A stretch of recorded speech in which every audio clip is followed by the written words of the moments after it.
For today's Grimm adventure, we find ourselves in Salem once again. Today we're going to be doing pretty much everything Salem witch trials we can find here. A lot of history, a lot of dark, Halloween-y, spooky history. Halloween is right around the corner. On the other side of this building is the Salem Witch Trial Memorial, and over there is one of the oldest cemeteries in the country. Definitely the oldest here in Salem. And guess what? You guys are coming with us.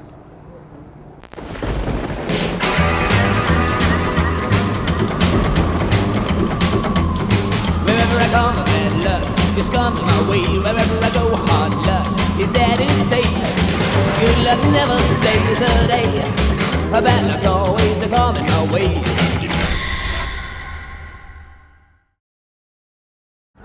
Right now, Jessica's walking the red line through Salem. And if you don't know what this is and you're coming here visiting, look down at the sidewalk, because basically this line will take you to all the important historical sites. Don't really see this that often in cities, but I did notice it in Boston a couple years ago whenever I went through there. And right now, we're heading to the cemetery.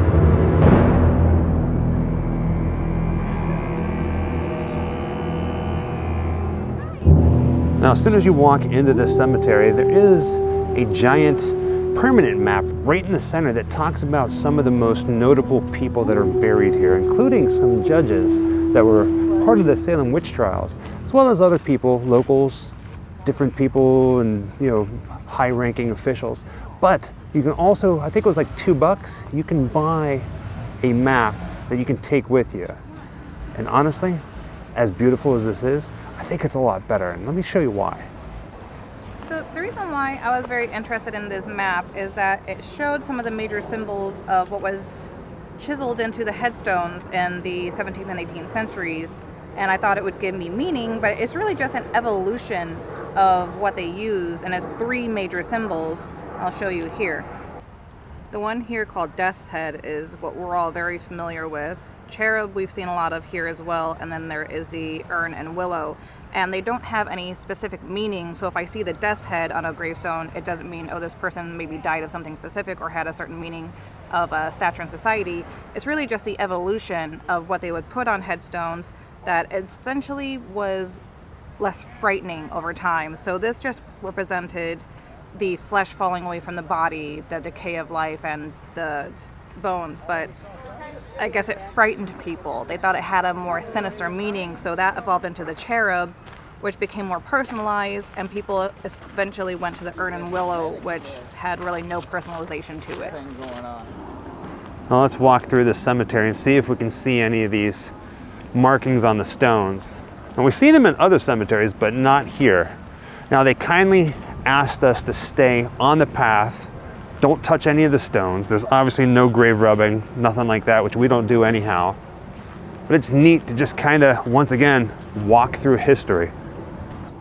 The first one I see on the path is this one here, which is the cherub, in memory of Mrs. Sarah Sims, the wife of Mr. Stephen Sims, who died July 18th, 1767, in the 37th year of her age. Wow. 1767. Towards the back of the cemetery, here's the first one we've seen here of the willow and the urn. Here we go. Here's the Death's Head one with crossbones above his head. This might be a little hard to see because of the sun, but here's another Death's Head. Now this is a very important stone. Here lies interred the body of John Hawthorne, Esquire, age 76 years, who died May 10th, 1717. Now, of course, some of the language on here is a little bit dated, like EY, which means the body. This is him.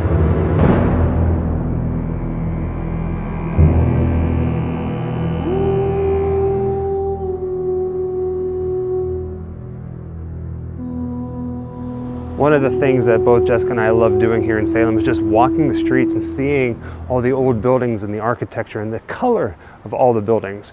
Right now, we're walking up to the Salem Witch Trial Memorial, which is basically, it's almost like a rectangular shape with these little benches with all the people who died and little flowers on them as well. It's actually quite nice. Now we're going to walk into the memorial in just a minute and take a look at everything, but before you walk in there, you got to look down because there's these giant stones with quotes from the people who died during the witch trials. It's just right here at the beginning. A couple different quotes. My life lies now in your hands. Should save my life. Over here it says, "Oh Lord, help me. I am wholly innocent of such wickedness. God knows I am innocent." And it just keeps going and going and going. These ones over here, it says, "I do plead not guilty." And then this one here at the top, "I can deny it to my dying," and then it's cut off. This one right down here, it's cut off, but it does say, you can read it, "I am no witch." Oh man, that gives me chills. Now each one of these little pedestals, they're like little benches. They have the names of the people who died during the Salem witch trials. And I thought it'd be nice to just kind of walk and take the time to read each one. First one we come to is Samuel Wardwell, hanged September 22nd, 1692. Margaret Scott, hanged September 22nd, 1692.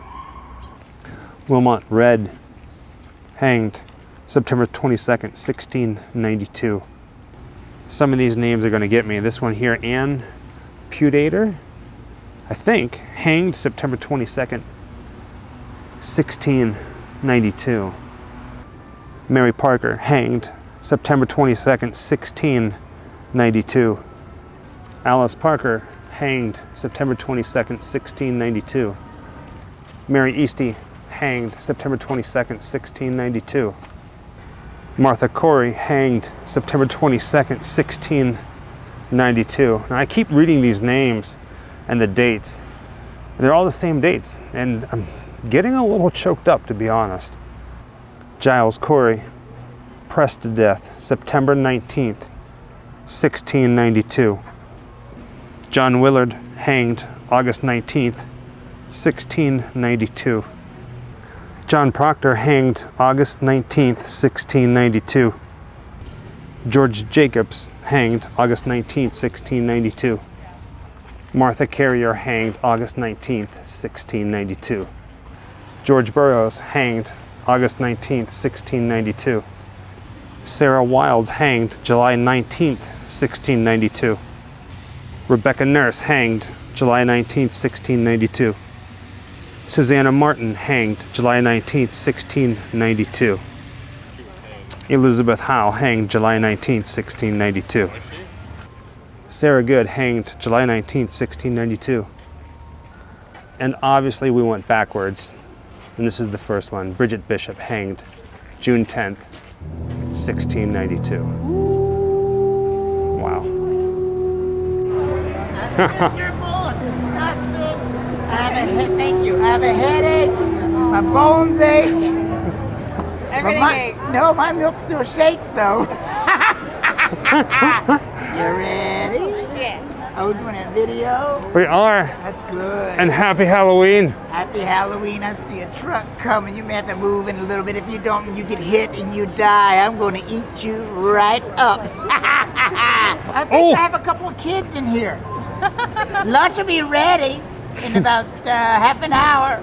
And you know what the important, one of the main recipes for kid souffle is? What's that? 5 pints of porpoise milk. You saute them, you marinate them in the porpoise milk for about 12 hours. I do mine for 13, it gives it a little kick.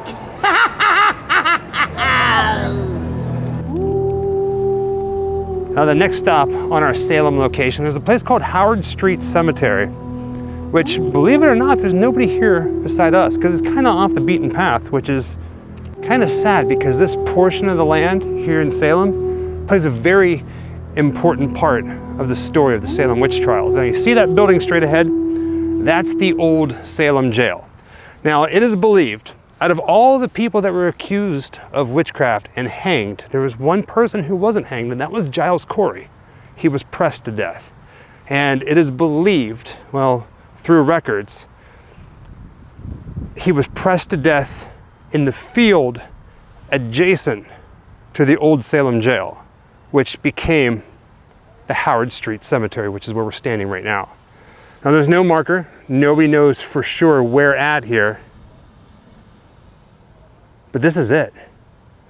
Now, even though nobody really knows where Giles Corey was pressed to death, like I said, documents state that it was in the field adjacent to the prison. It is a little odd that right here in the center of the cemetery are these 4 stone pillars that have these iron hooks on them. A little stone right in the middle. So maybe at some point there was a marker here. Who knows? But still, it's a piece of history. You know what, Baby Goal? Isn't it kind of crazy that right now, it's not even the weekend, and there's so many people walking through Salem and Essex Street. Hundreds. But nobody is over here. Now, Jessica just brought up an interesting piece of information that I guess maybe people aren't coming over here because this isn't as old as the other cemetery here in town. If I'm not mistaken, this place was created in the year 1801. And no, this is not where Giles Corey's buried. It's just where he was pressed to death. And if you're not familiar with that story, when everybody was being accused of witchcraft, he was one of the accused. And it meant that if you said, yes, I'm a witch, or you pled guilty, that all your land would have been taken by the state. Like your family couldn't have had it or anything like that. So he kept his mouth shut. And whenever they kept putting rocks on him, making it heavier and heavier, and as he was dying, his lungs, his chest cavity was being crushed. Instead of confessing, he uttered those famous lines. Well, the famous line, more weight. As much as Salem loves their history and the Salem witch trials and the different museums that they got, you would think that they would have something here for Giles Corey. Sadly, they don't. There always seems to be something. They always seem to like drop the ball on it. Not knocking Salem in any way, shape, or form. It's just you would think that there'd at least be something here for him. Now what you're looking at right now is the old jail, which is now luxury apartments here in Salem.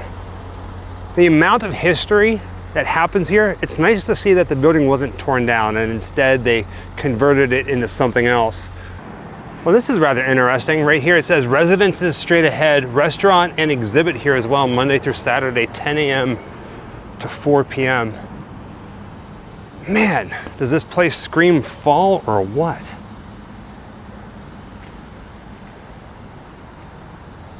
Baby Gold, this is beautiful. This is stunning. See the spider web above the door? I mean, it's in the window itself.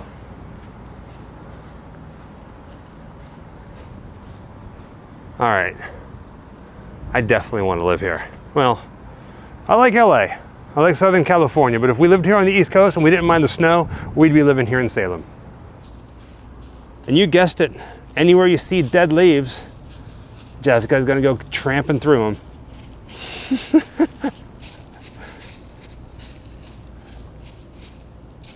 You're the cutest thing since pumpkin spice bread. See what I did there? See what I did there? That was adorable. I love you, baby girl. I love you. Well, we walked up here with the intent on visiting an exhibit of the old jail. And we don't really see any other signs, so I don't know if they're open today or not. But we can get some really awesome shots. There's a pumpkin in the window over there. Jessica's been walking around trying to find the entrance to the museum. There's a guy. So real quickly and respectfully, this part of the building right here, this was the officer dining area. And also where people who were sentenced to die by hanging, this is the room where it happened. So next to the old Salem jail, which is where we were, lies the Howard Street Cemetery, which dates back to the Salem witch trials.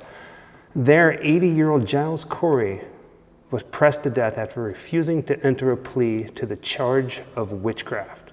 Legend has it that before he died, he placed a curse on the sheriffs of Salem, and many who have held the position since have either resigned or died from heart or blood ailments. The curse is said to have been broken in 1991 when the office moved to Middleton.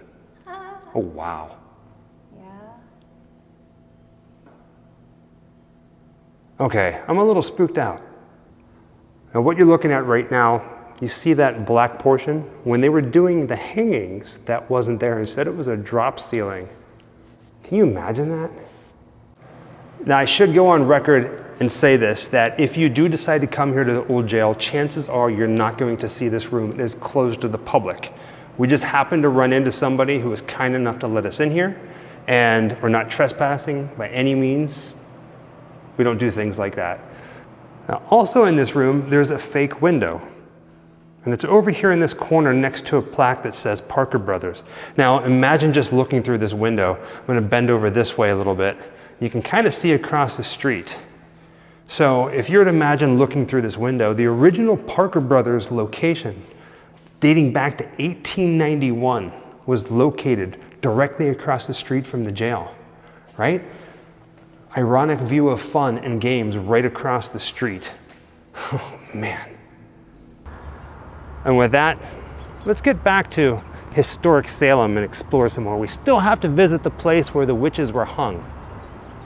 Now here's where the story of the Salem witch trials gets rather interesting. You see, right now Jessica and I are standing at what's known as Proctors Ledge, where it's believed that those who were accused of witchcraft were actually hung, basically on this hill that's behind us. Now for years, many people, including historians, believed that the actual site was over on what's known as Gallows Hill, but they were all wrong. Other historians who read eyewitness accounts and looked at old maps concluded that where they hung the supposed witches was in plain sight of people living in that nearby area. The city of Salem eventually bought this land and made this little park dedicated to those who died. Now again, there's absolutely no way of knowing the exact spot, but it's nice that now, I think they dedicated it in 2016, that now they have a spot that's close to where it was that people can come and pay their respects. Stay off the slope, respect the area, and warning, no entry after dusk. And I'll say this, people here in Salem are pretty serious when it comes to things like this. You can't see it from where I'm sitting right now, but Jessica's standing right in front of John Proctor's marker. And of course, Proctors Ledge. It's a nice little area. Too bad it's right on a main street, to be honest, but at least they have something. Well, let's walk a half circle of all the people who died. Now you're gonna notice flowers and stones and shells on top of the wall as I walk. There's different people leaving offerings.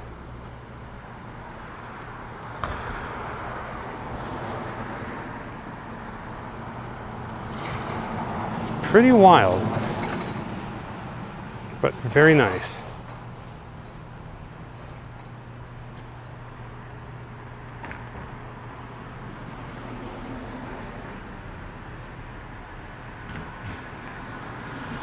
The only person that's not here that we noticed was Giles Corey, the guy who was pressed to death. But he wasn't hung. So I don't know if that has something to do with it.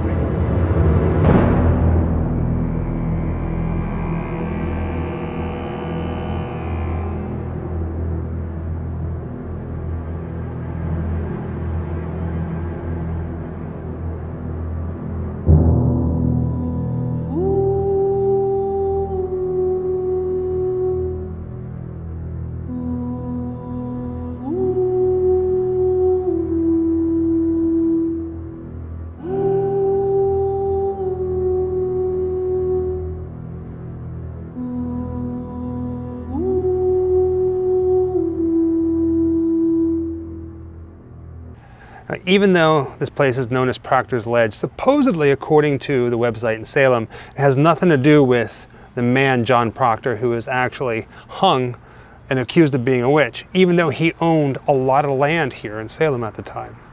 Now, Jessica and I, through Grimm Life Collective, we visited some amazing places throughout our life.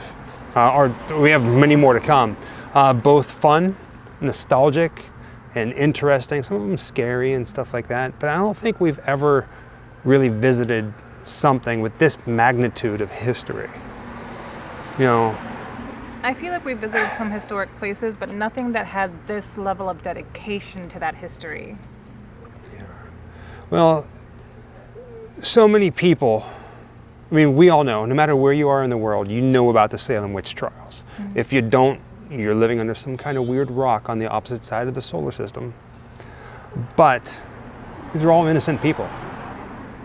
And there's a whole town that recognizes that. And they embrace it in a fun way, even though it's a very tragic tale. You know, but what's really neat, it's a lot of times with history when something bad happens or something shameful, towns, they cover it up or they erase it. And at one point, Salem was very shameful about what happened here.